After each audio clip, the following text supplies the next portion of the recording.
যেই হানজালা আমার নবীর কত বড় পাগল,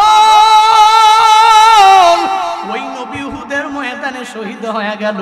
হানজালার বাসর রাতের মধ্যে নবী বলে, ও হানজালা তুমি উহুদের ময়দানে যাওয়া লাগবে না, হানজালা তোমাকে বাসর রাতের মধ্যে একটু রুখসত দেওয়া হলো, যাও যাও ওই ঘরের মধ্যে বাসর রাত তুমি সুন্দর করে উদযাপন করে নাও।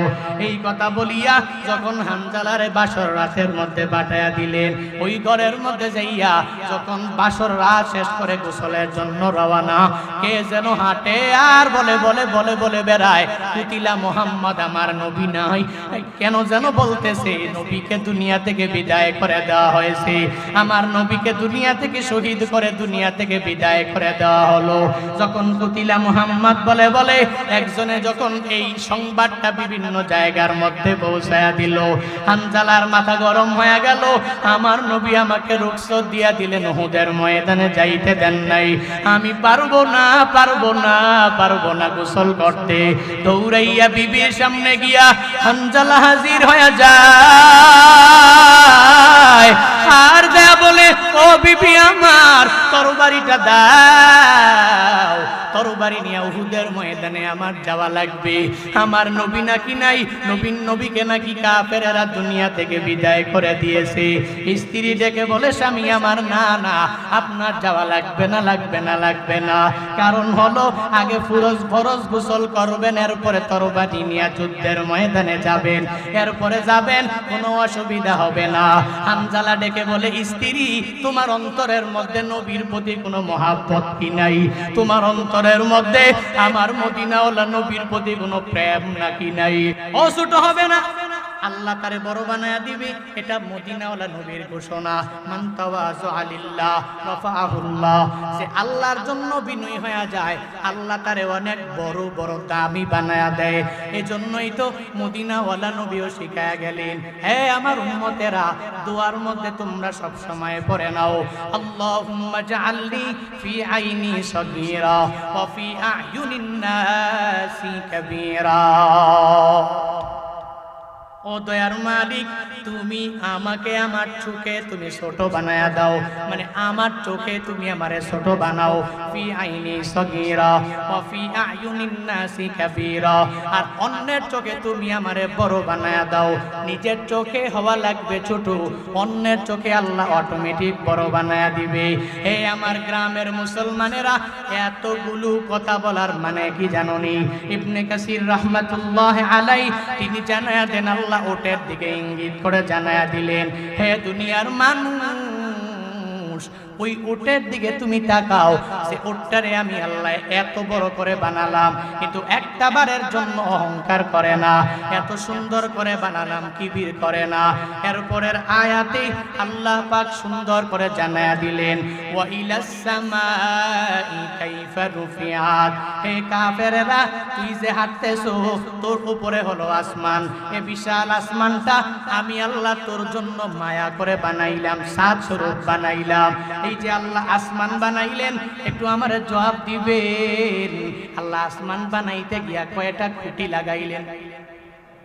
হ্যাঁ লাগাইছে নাকি একটা খুঁটি? আল্লাহ বিশাল আসমান বানালেন, একটা খুঁটিও আমার মাওলার লাগে নাই, আমার আল্লাহর লাগে নাই। এই বিশাল আসমানটার দিকে তাকায়া দেখ,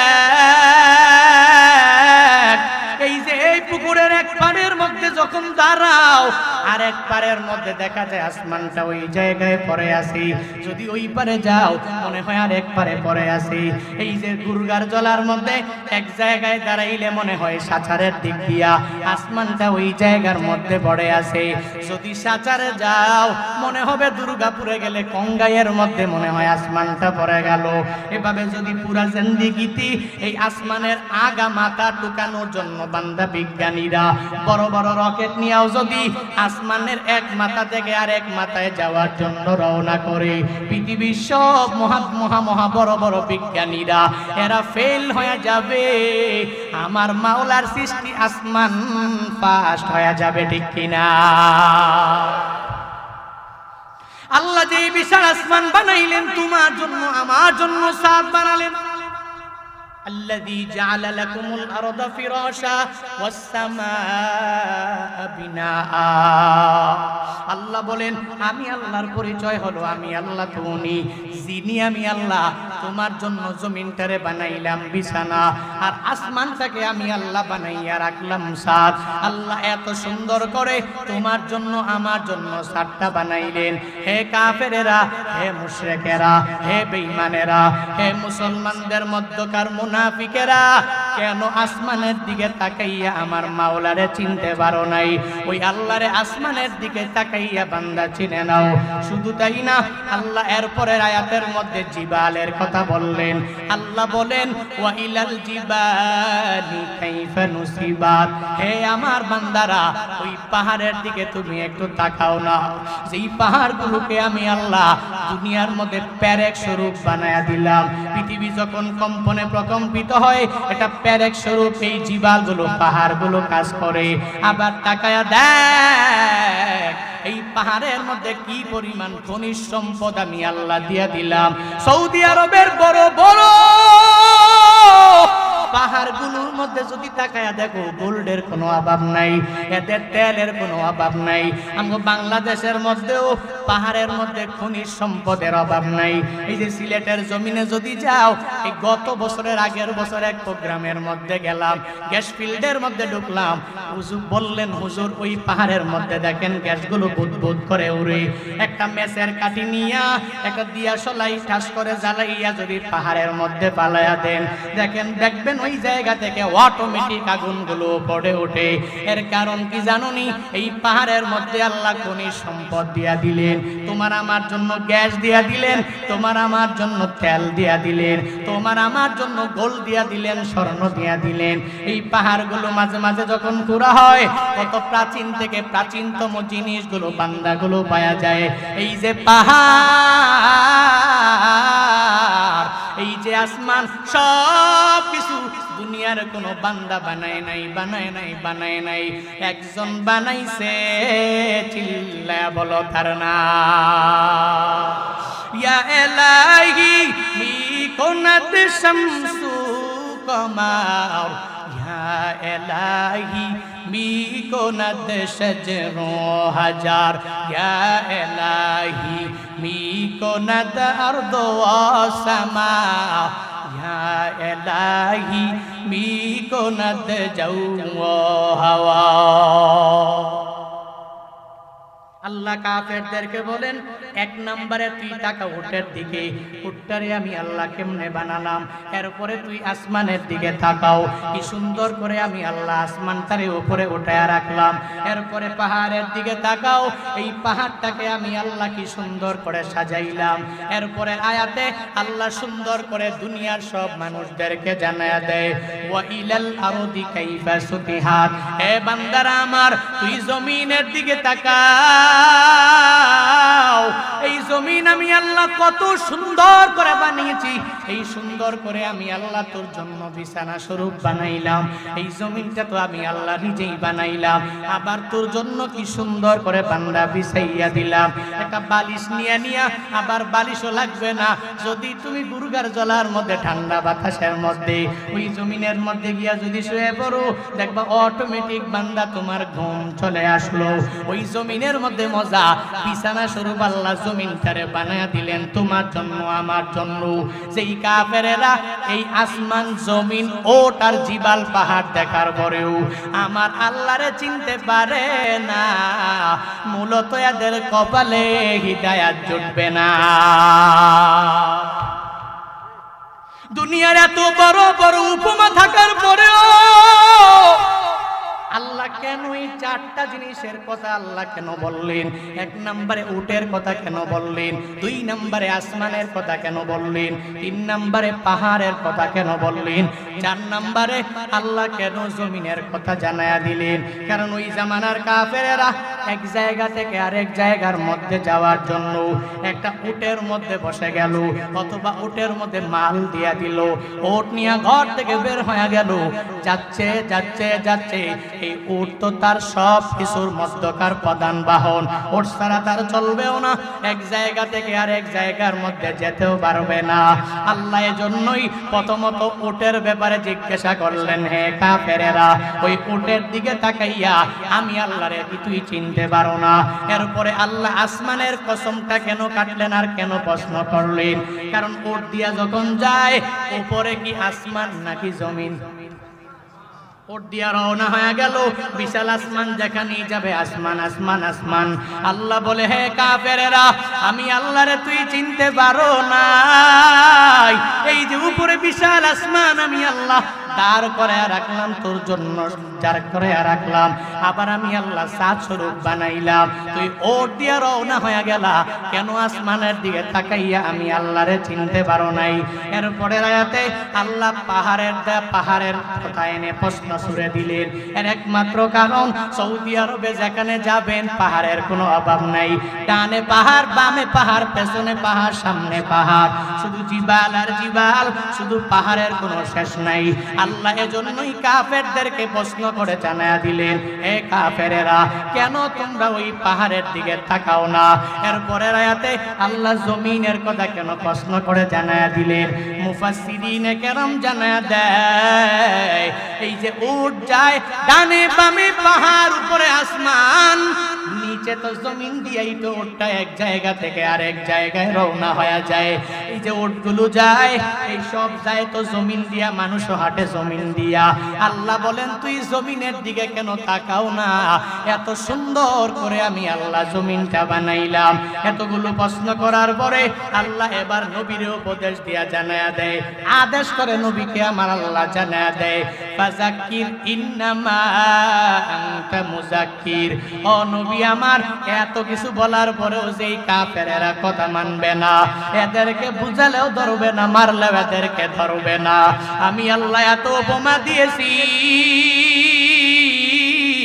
আমি আল্লাহ এত বড় বড় মেসাল দিয়েছি, এরপরেও এরা যদি আমার আল্লাহরে না মানে, এরপরেও যদি আমার নবীরে মানতে না পারে, এরপরেও যদি নবীর উপর ঈমান আনতে না পারে, ও নবী আমার কাফেরদেরকে কোনো কিছু বলার দরকার নাই, কারণ হিদায়াতের চাবিকাঠি আমি আল্লাহ আপনার হাতেও দেই নাই, সব পাওয়ার ক্ষমতা আমি আল্লাহ আমার নিজের হাতের মধ্যে রেখে দিলাম।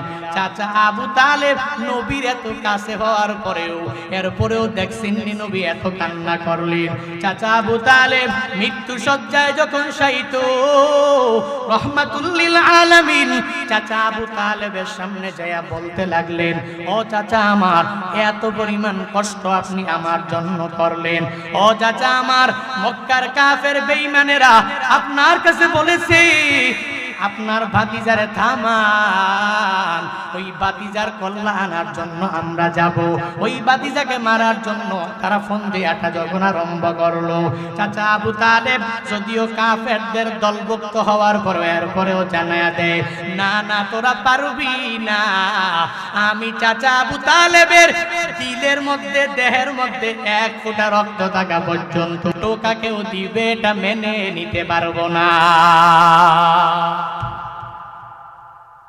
ওই চাচা আবু তালেব এত দামি নবী না ওয়ালা নবীর এত কাছে হওয়ার পরেও, নবীর প্রেমের প্রেমিক হয়ে যাওয়ার পরেও এরপরেও কপালের মধ্যে হিদায়াতটা জুটলো না। আল্লাহর কাছে যখন বলে, ও আল্লাহ আমার চাচা আমার জন্য কষ্ট কম করে নাই, আমার চাচার কপালের মধ্যে তুমি হিদায়াত জুটায়া দাও।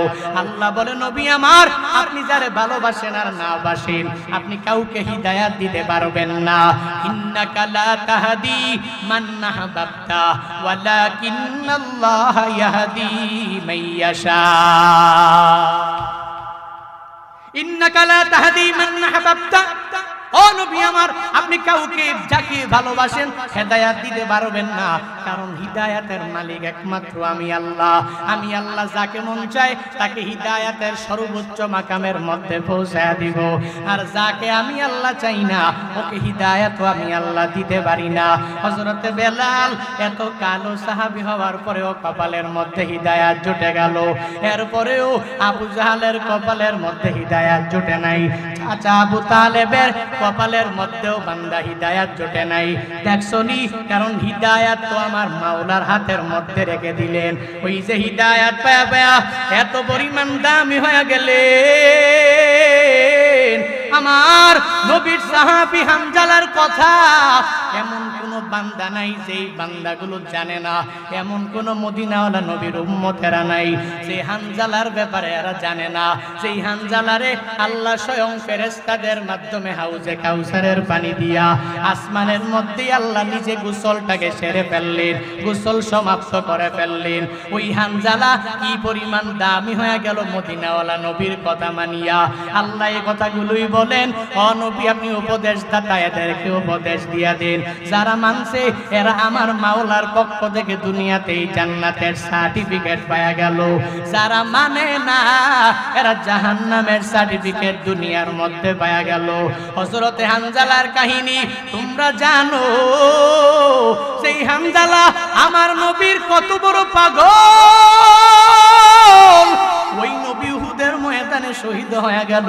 হানজালার বাসর রাতের মধ্যে নবী বলে, ও হানজালা তুমি উহুদের ময়দানে যাওয়া লাগবে না, হানজালা তোমাকে বাসর রাতের মধ্যে একটু রুখসত দেওয়া হলো, যাও যাও ওই ঘরের মধ্যে বাসর রাত তুমি সুন্দর করে উদযাপন করে নাও।